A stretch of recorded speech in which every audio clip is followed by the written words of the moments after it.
Hello mga kalabs! Alam nyo ba na ang cake na ito ay nakabake lang sa kaldero? Kung wala kang oven at gusto mong mag-bake ng cake, walang problema. Mag-bake tayo ngayon gamit ang kaldero. Ngayon, ituturo ko sa inyo kung paano ko ito ginawa. Mag-prepare tayo dito ng mixing bowl, tapos lagyan natin siya ng 2 pirasong itlog na large, 3/4 cup of brown sugar, 1/2 cup oil, kahit anong oil ay pwede, 1/4 teaspoon of salt, tapos paghalu-haluin lang natin ito. Mix all together lang sa ating mga wet ingredients. Tapos mag-add tayo dito ng 1 cup of evaporated milk. So hindi ko siya inubos. I-set aside muna natin yan. At mag-preheat lang tayo dito sa ating kaldero. Same din sa naka-bake. Mag-preheat tayo ng oven before natin siya i-bake. So ganito ang kanyang hitsura.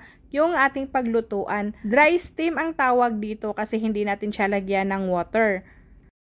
At proceed na tayo dito sa ating pag-mix. Nag-add ako dito ng 1 1/2 cup of all-purpose flour, 1/2 cup of cocoa powder, 1 tablespoon of baking powder, at 1/2 tablespoon of baking soda.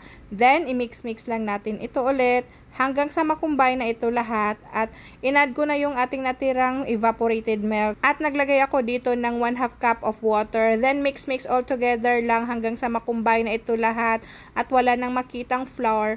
At salain natin ito para mawala yung kanyang buo-buo dahil kanina hindi tayo nagsala. So, wala lang, hindi lang ako nagsala. So, ganito ang kanyang hitsura kapag okay na siya. Then, meron tayo ditong 7/3 inches na round pan. So, ilagay na natin siya, tapos lagyan natin siya ng liner. So, simutin lang natin siyang mabuti at i-bake na natin ito sa ating naka-preheat na kaldero. So, ganito ang kanyang hitsura kapag ilagay na natin, syempre. Tapos, dahan-dahan lang baka mapasok tayo. At tapos, ang kanyang ang kanyang sugnod, ang kanyang apoy naman, dapat hindi masyadong malakas ha. Dapat wag nyong dabdaban yung taman kay masunog na, mapagod.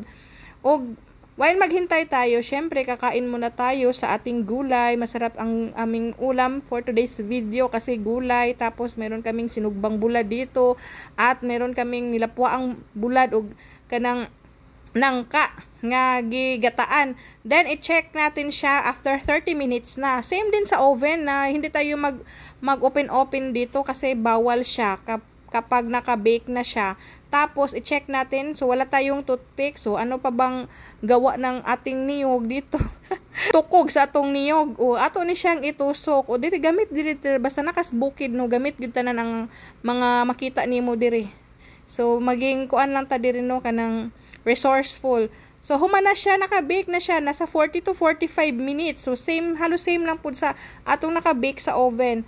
Then, pagkahuman, inaani na hiyang itsura, wow! Hala, nakabisaya na po ko. So, proceed tayo dito sa ating chocolate fudge. Meron tayo dito 1/2 cup of cornstarch, 1/2 cup of cocoa powder, 1/2 cup of sugar, 1/2 cup of milk.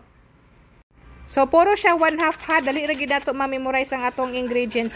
Then, i-mix lang nato ni siya all together. Then, lutuon sa apoy ng very light lang. Then, continue lang sa pag-mix hanggang sa maluto ang ato ang cornstarch.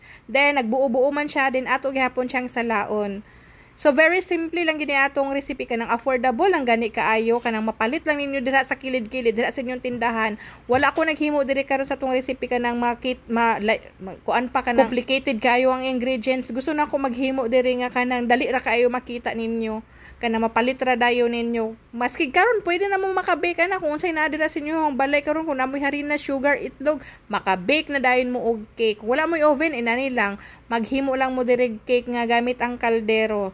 So, gitilawanan nako, syempre lami jud kaayo, tiurok ko na kung mataan ay pagtilaw. At kung nagustuhan niyo ba itong ating video, paki-comment yes naman kayo diyan para gagawa pa tayo ng marami pang video na gawa sa kaldero. Yun lamang po at thank you for watching and bye!